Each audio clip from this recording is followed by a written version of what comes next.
भाई इसमें पता है क्या कह रहा है कि ये क्यू चार्ज है, ये स्मॉल क्यू चार्ज है, 4Q चार्ज है ना। ये तेरे को पता क्या कुछ दे रखा है। ये कह रहे हैं क्वेश्चन में कि इस पे नेट फोर्स जो है ना वो 0 है, नेट फोर्स 0 है। तो अब क्या कैसे होगी नेट फोर्स 0? एक ये फोर्स लगाएगा 4Q चार्ज, एक 4Q चार्ज की वजह से फोर्स लगेगी। अब मेरे को नेट फोर्स 0 करनी है तो इसके अपोजिट लगनी चाहिए ना एक फोर्स। अगर यहीं फोर्स लगेगी तो नेट फोर्स 0 नहीं होगी ना, तो यहाँ फोर्स नहीं लगनी चाहिए, नीचे की तरफ लगनी चाहिए, क्योंकि ये पॉजिटिव चार्ज, ये भी पॉजिटिव चार्ज, ये एक दूसरे को 1 मिनट रिपेल करेंगे, ये सॉरी रिपेल करेंगे। 4Q की वजह से चार्ज मतलब नीचे की तरफ फोर्स लगेगी, तो एक ऊपर की तरफ लगनी चाहिए इसकी वजह से, तभी तो नेट फोर्स 0 होगी। नेट फोर्स 0 कैसे होगी? एक फोर्स यहाँ लग रही, एक फोर्स यहाँ लग रही, बराबर फोर्स।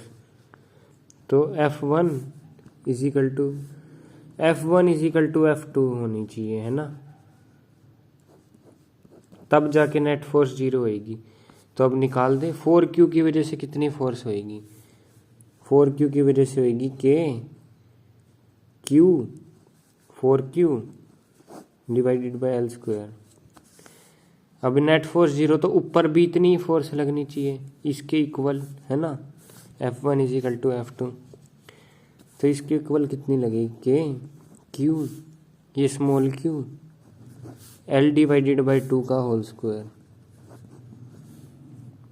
ठीक है, KQ कट गया,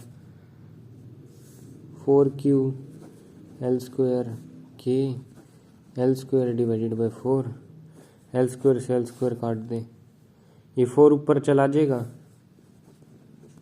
4Q, 4 से 4 कैंसिल, तो Q आ गया, मतलब स्मॉल q आ गया, इसी के जितना मैग्नीट्यूड आ गया।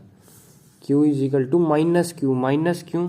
क्योंकि अट्रैक्टिव फोर्स लग रही है, ऊपर की तरफ लग रही है, यानी ये दोनों के बीच में ये Q है और ये स्मॉल q है, इनके बीच में अट्रैक्टिव फोर्स लगेगी। कब लगेगी? जब चार्ज अपोजिट होंगे, है ना। इसको ऐसे याद रख ले, अपोजिट जेंडर के बीच में ही तो होता है ना अट्रैक्शन, है ना, अपोजिट जेंडर के बीच में ही तो होता है अट्रैक्शन। तो रिपल्सिव फोर्स लगेगी, मतलब अट्रैक्टिव फोर्स लगेगी, तो यहाँ माइनस चार्ज आएगा। ठीक है, ताकि नेट फोर्स 0 हो सके। 4Q की वजह से नीचे की तरफ, इसकी वजह से ऊपर की तरफ, ऊपर की तरफ यानी अट्रैक्टिव फोर्स वो कब लगेगी? जब माइनस चार्ज होएगा। ठीक है, समझ गया होगा तो।